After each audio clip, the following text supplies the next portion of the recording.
The call came while I was standing in the florist's parking lot, staring at white roses I no longer recognized as mine.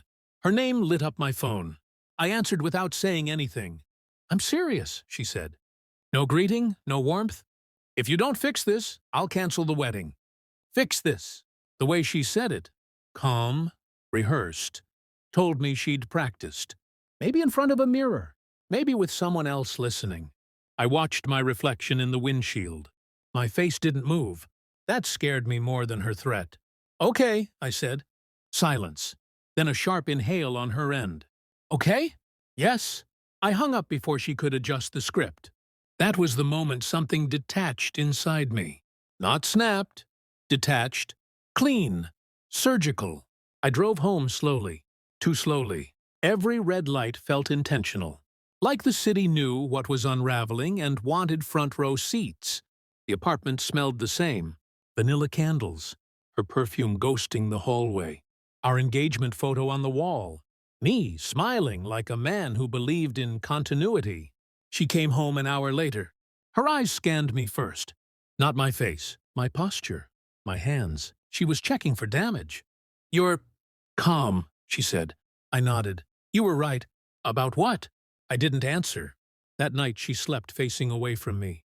Phone under her pillow. New habit. I stared at the ceiling and replayed every moment I'd ignored. The late work dinners. The password change. The way she'd stopped arguing and started managing. Love doesn't do that. Strategy does. Over the next few days, she softened. Too quickly. Threats replaced by affection. Touches meant to reset the board. I let her. Inside, I began counting. Messages deleted but not erased. Calls made from the garage. A name saved as Lena, Yoga, who never went to yoga. I didn't confront her. I watched. I learned her rhythm. When she lied. When she over-explained. When she said my name to anchor herself. The wedding planner called. I postponed. The venue emailed. I delayed. Every decision felt like I was setting something down carefully, so it wouldn't break too soon. Then I met with my lawyer. No drama, no raised voice. Just documents sliding across polished wood.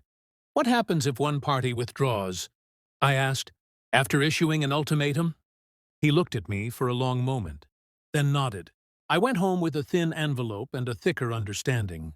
That night, she smiled at me across the dinner table like she'd won. I smiled back.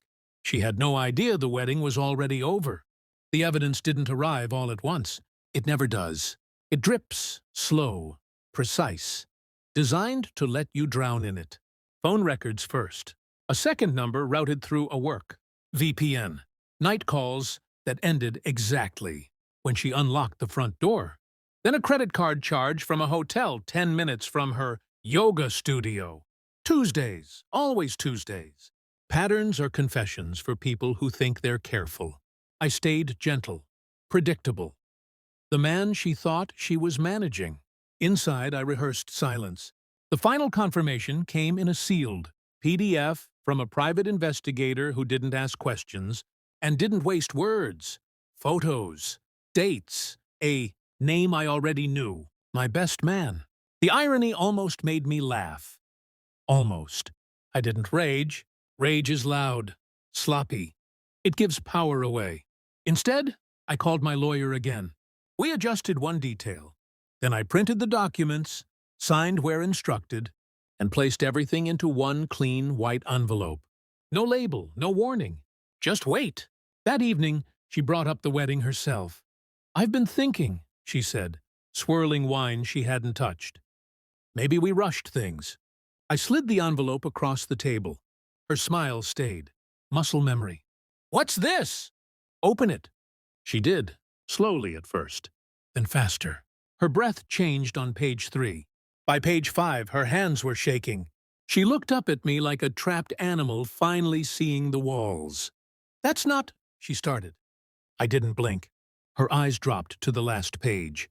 The signature, my lawyer's seal. Her name listed under breach of contract. Infidelity clause. Financial liability. Custody contingencies she didn't know I'd anticipated. The color drained from her face. You agreed," she whispered. "You said okay." I did. She stood too fast.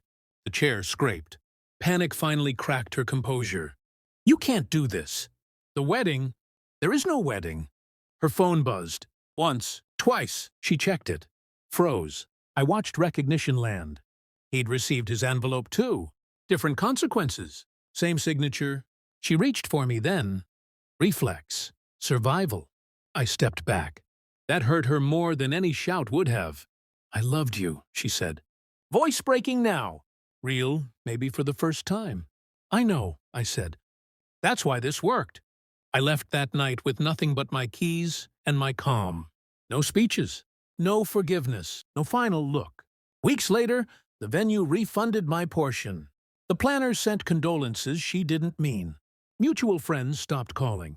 I felt lighter, not healed, cleared. Some people think closure comes from answers.